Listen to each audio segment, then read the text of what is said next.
Okay, so Jellyfish, no.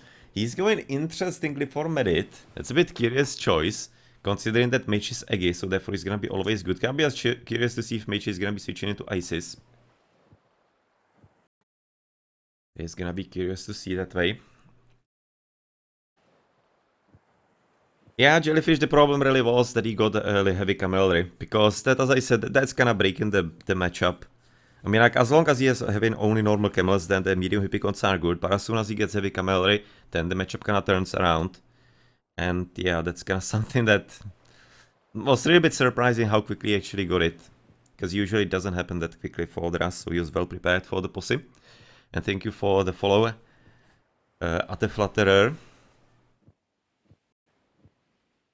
And yes, I'm also thinking that Hephaestus would have been a good choice. That's kind of what I didn't mention exactly during the stream, but probably could have been slightly inferred.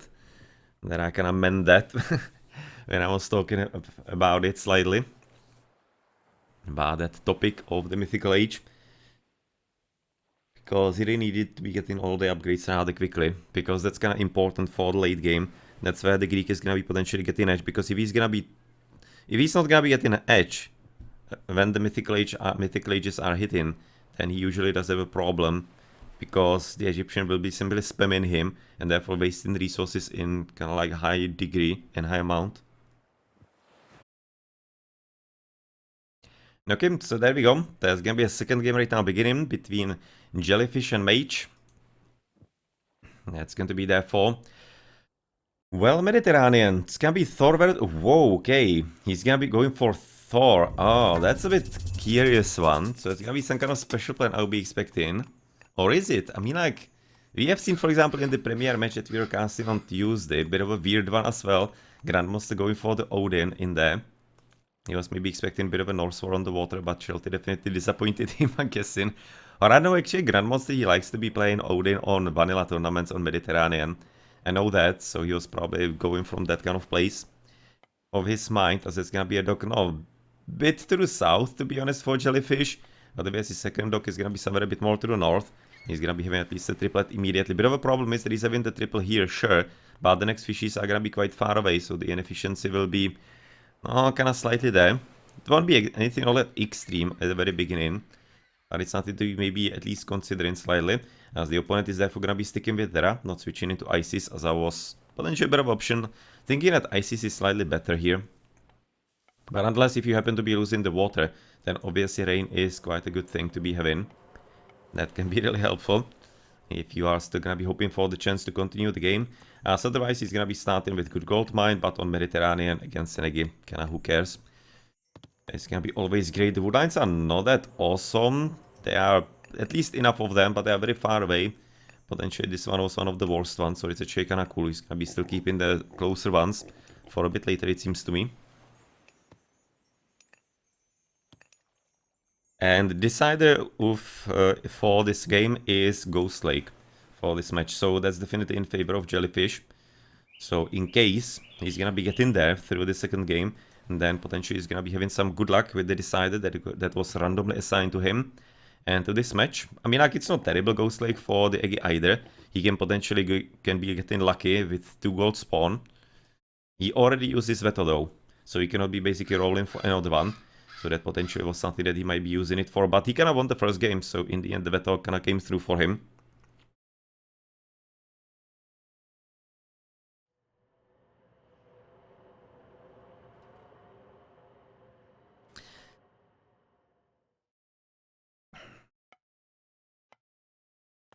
You can see there's gonna be, of course, a bit of scouting next to the TC, which is gonna be in range. Yeah, seems like the TCs are gonna be in water range at this point.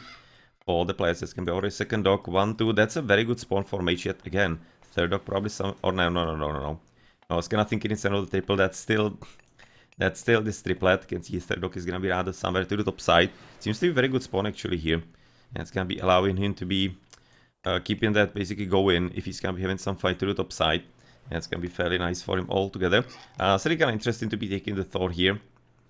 So maybe there's gonna be some special plan to be attacking from the land. We're gonna be seeing, because there's already temple to the top side. You can see that's a bit uncharacteristic. So I wouldn't be entirely too surprised if there was something special going on here, if he had some kind of extra plan for his opponent. And thanks for the follow, Sibiko. I hope that everybody's gonna be having some good fun with the games today. It's about a half an hour, that's gonna be another match. Not sure if it's gonna be me streaming it or if maybe somebody else wanted to do it, but I haven't seen any kind of mentions and notions. So that will be I Kill You Die versus Swiss Boy. So looking forward to another game, whoever is gonna be casting it, and another match.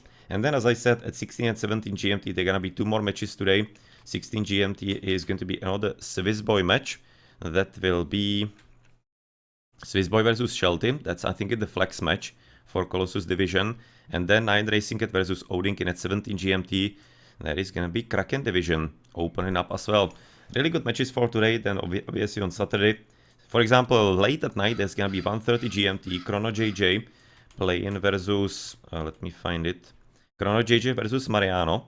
ChronoJJ is gonna be definitely streaming his POV, so I'm thinking that's gonna be a stream for the match, maybe also somebody casting. Not sure I'm gonna be doing that late night for me. But ChronoJJ will be definitely streaming, so it will be streamed live, absolutely certainly. So otherwise, you're gonna be heading into the dock to the bottom. You can see it's kind of curious, kind of slightly in between this and that. So maybe you could have been fully committed to that one. I mean, like it's 5 centimeters, so not too much of an extreme difference. Not really. You can see Freya's gonna be at that 440. Not the fastest advance, but he can be affording it. You can see that there's gonna be Ptah coming quite a bit later at about 5:20. It's a bit late. It's a bit late, to be honest, but nonetheless for again, not like necessarily. But it really depends what actually the Jellyfish is gonna be playing, because he's having the docks very far away, so he doesn't have any kind of defensive position. So he has to be playing on the fact that he's gonna be so much faster. And therefore having also stronger boats, so let's see if it's gonna be working out or not.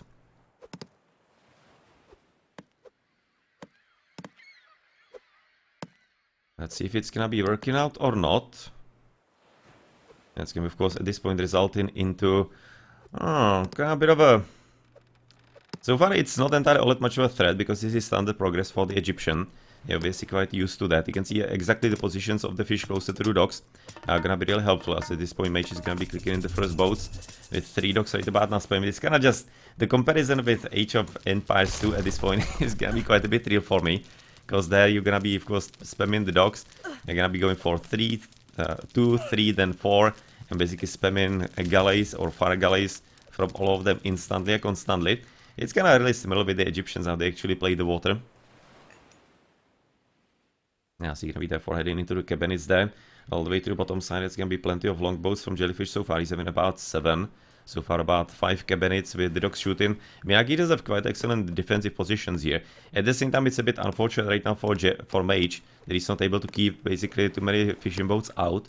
So therefore his economy is gonna be getting denied, which will be at least slowing down his heroic age. So that's a bit of a good news for Jellyfish and exactly what he wants to be obviously achieving. You can see 9 so far against 7. And obviously the boats are also stronger with the battery attack. With the battery attack, you can see, of course, still a small raiding by the Valkyrie. He didn't exactly make all that much of a dent into the wood economy, I'm thinking, because obviously he was already at the bottom a bit earlier, and this was the secondary wood line pretty much. He's gonna be keeping the much juicier one still intact, with just a bit of raiding, but yeah, well, the priest will be, of course, getting rid of the Valkyrie fairly promptly, if he's gonna be noticing it well enough. That is, of course, the bit of a question, with 10 versus 12, as far as cabinets versus longboats. So still a bit of an edge for Jellyfish here in the fight, even though it's gonna be right about now almost equaling on the numbers, not exactly on the DPS. Not exactly on the DPS. You can see to the bottom plenty of piggies that he's not even taking. I mean, like, he might want to be sending them at least home, because otherwise if they're gonna be taken for the opponent, it might be helpful for the Thor. You can see Myth Unit training time. The second relic is Myth Unit cost. So apparently having a bit of a theme here with the relics. I was just gonna look if maybe there aren't arrows of the Alpha, for example, because they help also with dock shooting. So that could have been quite a bit legit. You can see it about now 12 boats against 11. So far that's gonna be still a bit of an edge for the Norse. Can be trying to slightly cut. You can see 12 versus 12. Yet again, he's having effectively one more attack. So every 6 boats, or every 7 boats rather, he's gonna be having extra. No, well, every 6. Every 6 boats, he's gonna be having 1 extra. So effectively on the DPS, he's at this point having not 14, but rather 16 boats. as opposed to 12 for the cabins here. It's not entirely all that clear cut, because you don't get the extra hit points, obviously. You get only the extra attack, but the attack is fairly important that way, and that's something to be taken into consideration, absolutely certainly. Absolutely certainly indeed. Now, well, at this point, as you're gonna be, of course, heading into another important engagement, it's gonna be 10 versus 12. Still, a bit of a slight advantage for Jellyfish. And the important part is that he's blocking plenty of food. You can see that, unfortunately, even this fishing boat is not working. So Mage needs to be doing a bit more carefully, and he needs to be doing a whole lot more with ejecting the boats exactly right now. He's noticing. He needs to be doing it a whole lot more diligently, because that's what good players are good at. They're gonna be just instantly deploying them and hiding them. And that really gives them... It does amount to resources. It's not something to be underestimated, those little things. Because those little things are exactly why expert players are expert players. It's not because they will be like having some better tactics and strategies overall. I mean, like the build orders and everything is fairly standardized. It's all about the small decisions and small things that they are doing constantly better than other players, and it kind of amounts to quite a lot. It amounts to quite a lot. Okay, so at this point let's kind of have a look probably onto the economy slightly, some kind of upgrades maybe. You can see hand axe and pickaxe for the opponent. There's gonna be some dwarfy, for example, with pickaxe and already bowsaw. That's a very good echo right now. We can see a few Valkyries coming in. He's gonna be using the opportunity with the resources being there for that. You can see 50 food, 75 food here as well. Because the advantage right now for Jellyfish is, as he's escaping the battles all the way away from his base, that his opponent is basically not too good on the fishing echo, as we just kinda talked about. Whereas Jellyfish is completely undisturbed. He's completely undisturbed, having Pulsane. Can see he's having so many fishing boats all around, can be potentially getting another one to the top, but he obviously needs to be producing as many boats as possible. He's obviously having 3 docks. 2 of them with auto queue, third one not. So he's making front 2, and so far it seems to be enough. 10 versus 11, still pretty much like the same numbers. Which is obviously still better for right now Jellyfish because of the stronger attack. It's gonna be turned into 8 versus 8, still completely tight battle with a bit of a shooting from the docks, so that's like extra boat effectively. So Jellyfish needs to be careful not to be lured in, because that's, yeah, well, 2 extra boats that he cannot be destroying really. Not really.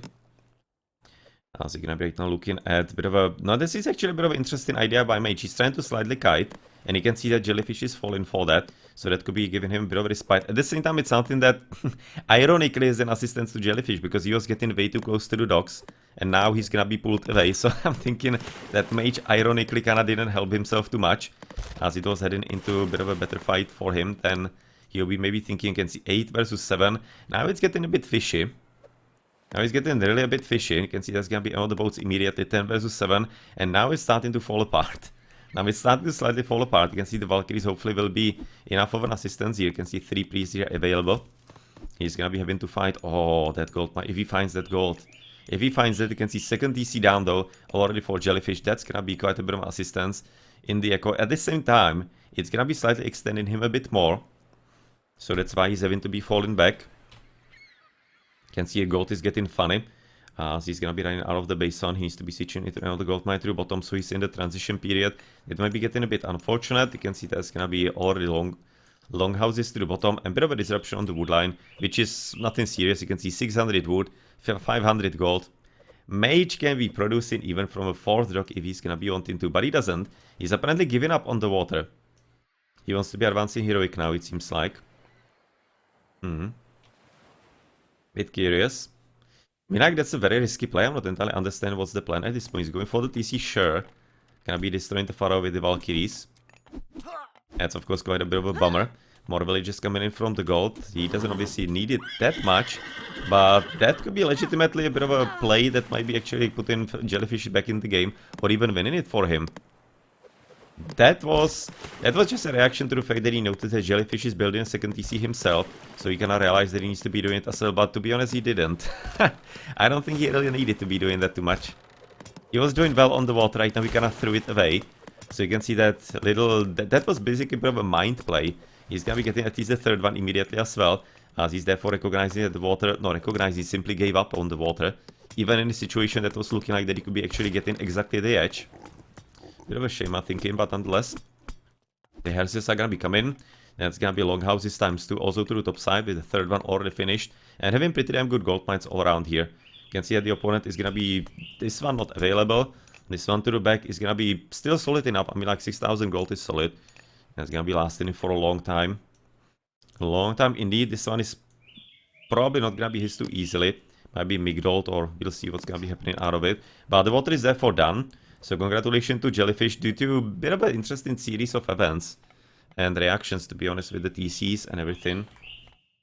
Nonetheless, Jellyfish is also gonna be trying to get the third TC, as he doesn't want to be left behind, and he's obviously right now no win.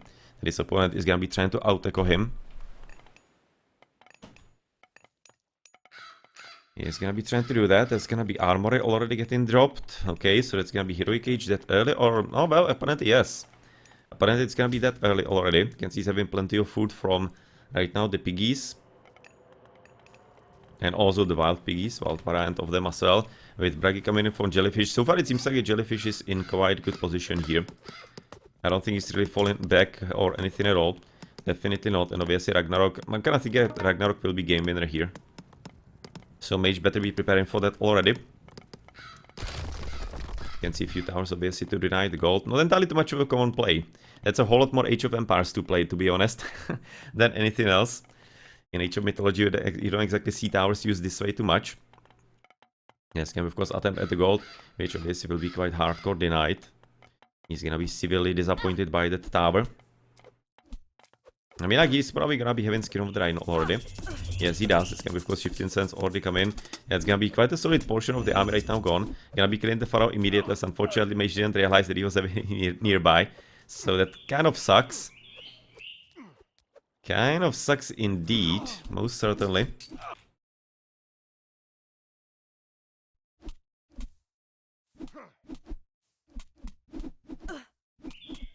It's gonna be definitely resulting into a blockage of the gold. He's very well played. You can see there's still gonna be a bit of a way through the left side that unfortunately Jellyfish hasn't scouted, but he's gonna be apparently immediately going into the Mythic. No, kind of like immediately. He's gonna be trying to get there. Good area of upgrades, improving Ulf Sacks, Fortified TC Copper Mile. That's a very good area of upgrades for him. But this is a play that we kind of talked about a bit before, that this gold mine might be getting migrolled by Mage right about now. It's gonna be getting, of course, quite a bit harder. And kind of maybe even impossible, so I'm kind of wondering if he's gonna be trying to migroll like this side. Maybe migroll here and hoping to get onto the gold mine. It seems like maybe a bit of option for him that he could be going for. So through the top, that's gonna be even gold mine here. Needs to be obviously sending right now the next Oxcade as soon as possible.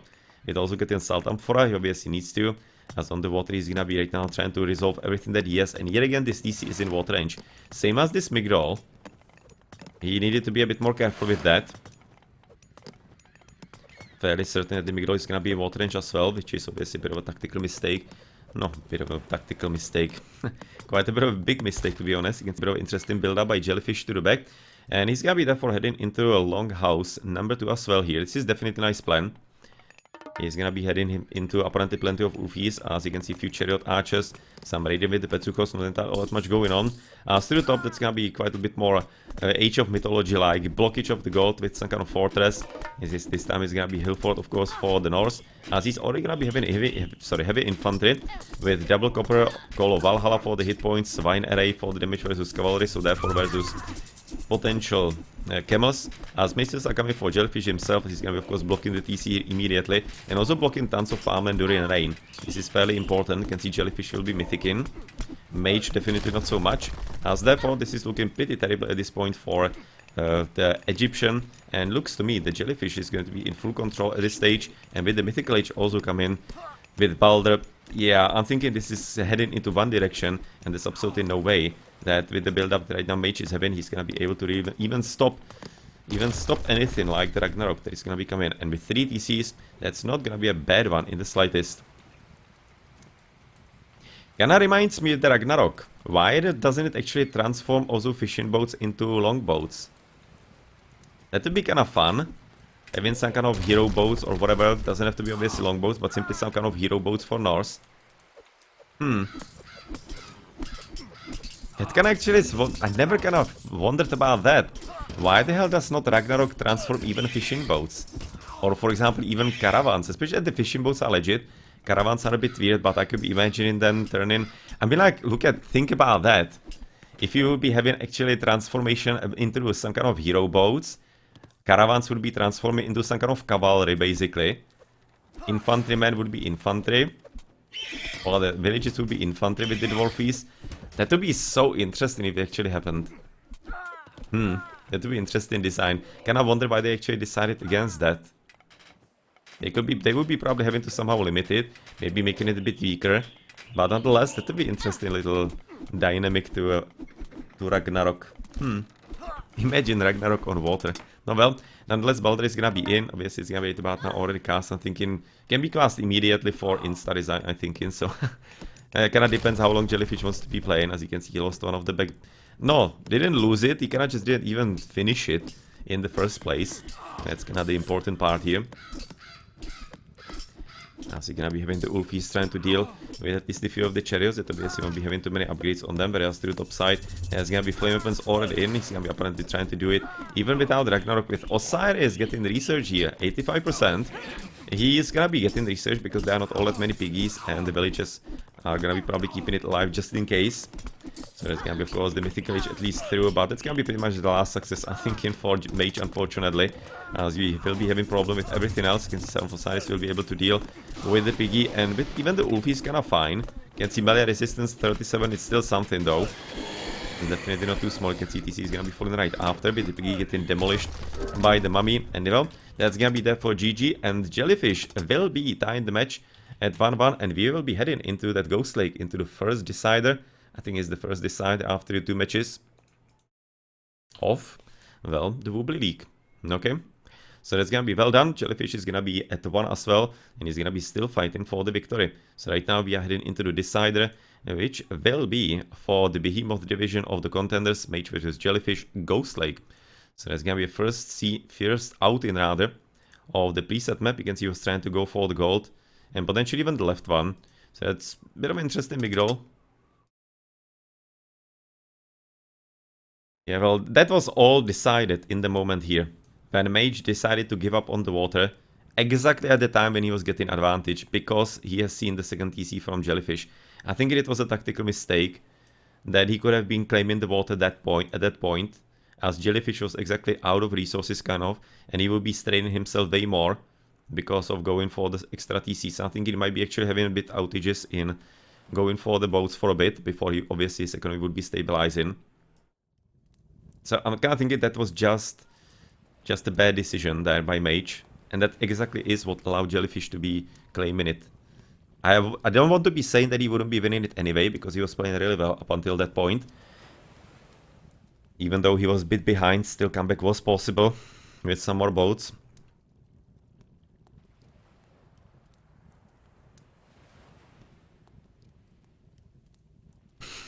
Mr. President, yeah, well, but the caravans, basically you need to be looking at the fact that it's not only, I mean, like the camels are not walking alone, are they?